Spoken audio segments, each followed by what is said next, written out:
Assalamualaikum warahmatullahi wabarakatuh. Alhamdulillahi rabbil alamin. Allahumma salli wa sallim ala sayyidina Muhammadin wa ala alihi wa sahbihi ajma'in, amma ba'du.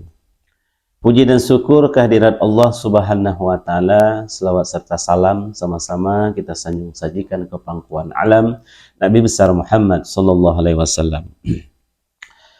Sahabat pemirsa dimanapun berada, terutama sekali para kaula muda, semoga sehat selalu. Pada kesempatan yang berbahagia ini, kami akan membagikan 5 tips anti galau. Ya, semoga dengan mengamalkan 5 tips anti galau ini, Anda mendapat kehidupan yang nyaman serta taat beribadah kepada Allah Subhanahu wa Ta'ala.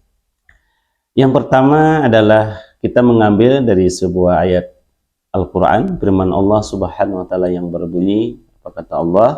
Bismillahirrahmanirrahim. Faman ya'mal misqala dzarratin khairan yarah wa man ya'mal misqala dzarratin syarran yarah. Hadirin kaum muslimin yang dirahmati Allah.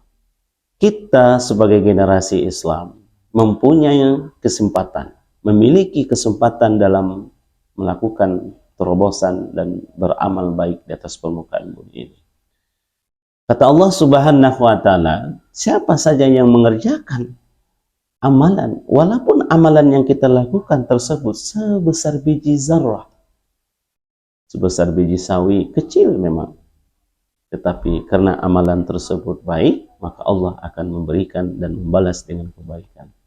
Sebaliknya juga demikian, apabila kita melaksanakan perbuatan yang buruk, walaupun yang kita lakukan tersebut sebesar biji zarrah, sangat kecil sekali, maka Allah akan membalas keburukan tersebut terhadap kita. Hadirin kaum muslimin yang dirahmati Allah. Maka oleh karena demikian, ayo lakukan kebaikan, lakukan terobosan, lakukan revolusi, terutama sekali adalah revolusi akhlak dalam kehidupan era milenial ini. Hadirin kaum muslimin yang dirahmati Allah. Maka pada kesempatan ini, ayo kita posisikan diri kita sebagai agen perubahan dalam melakukan perbuatan amar ma'ruf nahi munkar. Hadirin kaum muslimin, 5 tips tersebut yang saya katakan adalah tips anti galau. Yang pertama adalah kita harus benar-benar takut kepada Allah Subhanahu wa Ta'ala. Dengan cara perintah Allah jangan kita abaikan, perintah Allah jangan kita tinggalkan. Maka ayo beribadah kepada Allah Subhanahu wa Ta'ala. Yang kedua, apabila jiwa kita tidak merasa tenang, apabila jiwa kita galau, maka berudu ambil Al-Quran dan baca, tadabbur makna Al-Quran yang kita baca tersebut. Semoga dengan membaca Al-Quran, hati kita akan menjadi damai dan tentram. Yang ketiga adalah berpikir positif. Berpikir positif.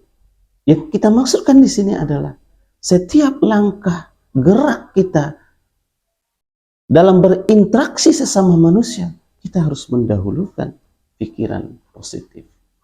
Mudah-mudahan dengan berpikir positif, jiwa kita akan merasa lega, damai dan tentram. Hadirin kaum muslimin yang dirahmati Allah. Yang keempat adalah jangan sekali-kali kita terlena dengan keindahan dunia. Artinya dalam kehidupan pribadi kita, dalam kehidupan keluarga kita, kita harus mendahulukan kepentingan ukhrawi ketimbang daripada kepentingan duniawi. Kalau kepentingan ukhrawi kita kedepankan dalam persoalan hidup, maka dunia akan tinggal terus dan berposisi pada posisi nomor 2. Hadirin kaum muslimin yang dirahmati Allah, ayo posisikan kepentingan akhirat pada kepentingan posisinya di nomor 1. Yang kelima adalah tips anti galau, bahwa sesungguhnya kita paham dan pernah merasakan dan pernah melakukan adalah bahwa sesungguhnya kita diciptakan dari air mani, kemudian dijadikan sebagai makhluk yang tidak memiliki kekuatan apapun.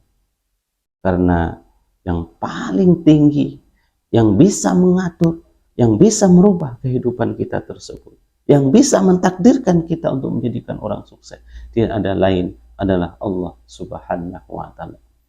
Oleh karena demikian, banyak-banyaklah memohon ampun, memohon pertolongan, meminta hidayah dari Allah Subhanahu wa Ta'ala.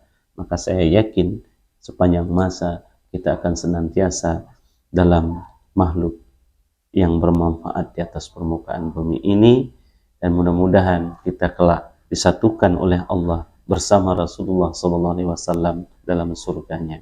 Amin ya rabbal alamin. Demikian, assalamualaikum warahmatullahi wabarakatuh.